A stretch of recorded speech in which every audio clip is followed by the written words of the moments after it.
प्यारे संतो, प्यार से कहना। धन्य निरंकार जी। संतो जी, एक बार सतगुरु नानक घोड़े पर बैठकर कहीं से लौट रहे थे और उनके साथ भाई लाम्हा जी, गुरुपुत्र बाबा श्री चंद जी, बाबा लखी चंद जी और साथ में साथ संगत भी लौट रहे थे। संतो जी, रास्ते में कीचड़ से भरा एक गंदा नाला आया। गुरु नानक जी के पास एक कटोरा था।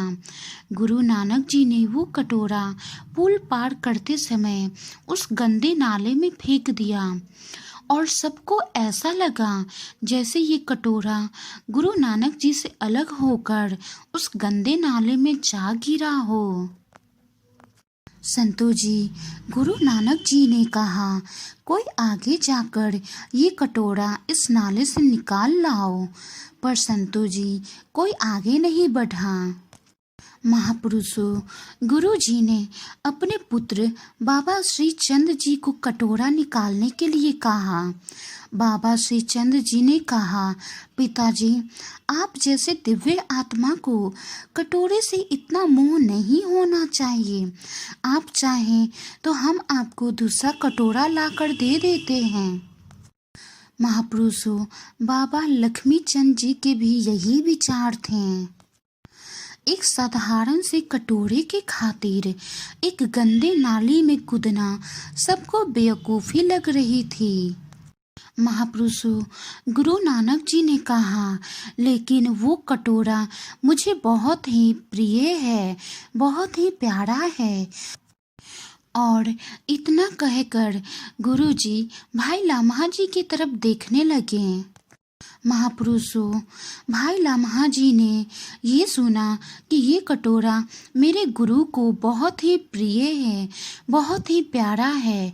ये सुनते ही वो अपने घोड़े से उतरे और उस गंदे नाले में, गंदे से कीचड़ में कूद पड़े और गुरु नानक जी का वो प्यारा कटोरा ढूंढने लगे।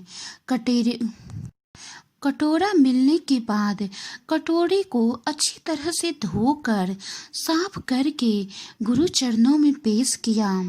गुरु नानक साहिब जी ने पूछा, भाई लाम्हा, जब कोई इस कीचड़ में उतरने को तैयार नहीं था तो तू क्यों कूदा? महापुरुषों, भाई लहने जी ने हाथ जोड़कर कहा, दाता, मैं सिर्फ इतना जानता हूँ, मेरे गुरु नानक जिससे प्रेम करता है उसको कभी पापों से भरे कीचड़ में फंसा नहीं रहने देता।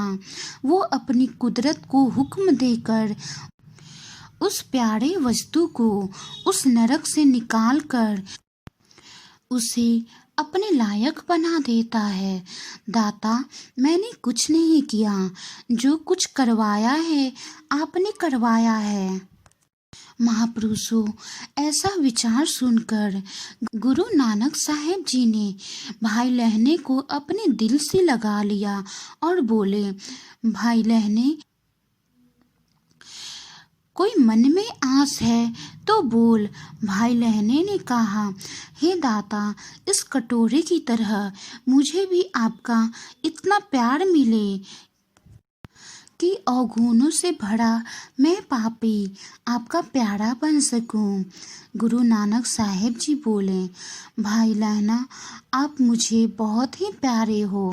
आप अपने आप को पाप और दुर्गुणों से भरा कहते हो, पर ऐसा कुछ नहीं है।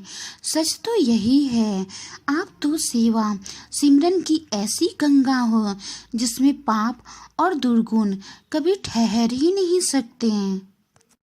संतो जी, इस साखी से हमें यही सीख मिलती है कि हमें गुरु की हर आज्ञा को माननी चाहिए। गुरु क्या बोल रहा है उस आज्ञा पर हमें चलना चाहिए, उसकी हर बात को माननी चाहिए। एक सच्चा शिष्य वही होता है जो गुरु की आज्ञा पर चले, गुरु की आज्ञा को माने।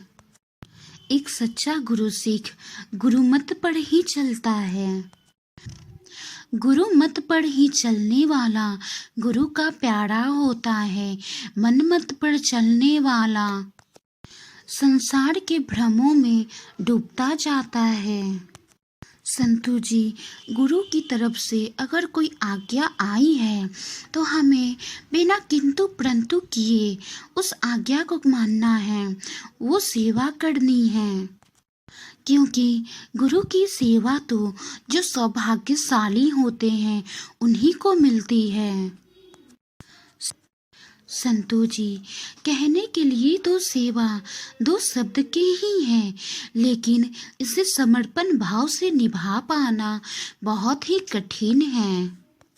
और जिसने समर्पण भाव से ये सेवा निभा पाया वो जीवन के भव सागर से पार हो गया। प्यारे संतों जी, वाणी में कोई त्रुटि हो तो बख्श लेना जी। और आपको ये साखी अच्छी लगी हो तो वीडियो को शेयर करें, चैनल को सब्सक्राइब करें और साथ ही